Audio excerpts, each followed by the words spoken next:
ახლა ვიმყოფებით ლომთაგორას საწყობში, სადაც ხდება უკვე მოსავლის შემდგომი მარცვლეულის დაბინავება და გაშრობა სპეციალური საშრობებით. ხორბალს აქ ვყრით, რომელიც შესაბამისი ამტანის საშუალებით გადააქვს თვითონ საცავში.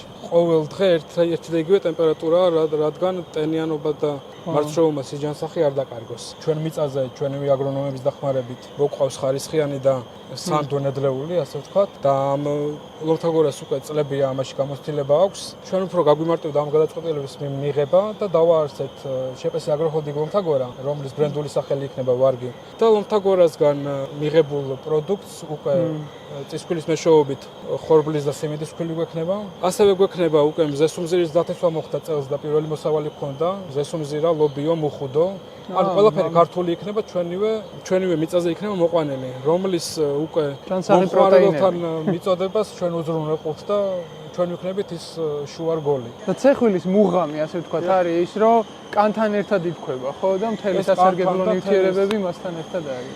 მართალი ბრძანდებით და სიჯანსაღე რაშიც გამოიხატება, ამას არ კარგავს. აქ გამოდის პირველი ხარისხის ცეხვილი ფქვილი და აქ გამოდის კატო. ეს არის საცერი დანადგარები, რომელსაც თავისი ზომები აქვს, შიგნით ჩარჩოები და ეს უზრუნველყოფს უკვე მარცვლეულის ფქვილის ჩამოყრას შესაბამისად ქვევით.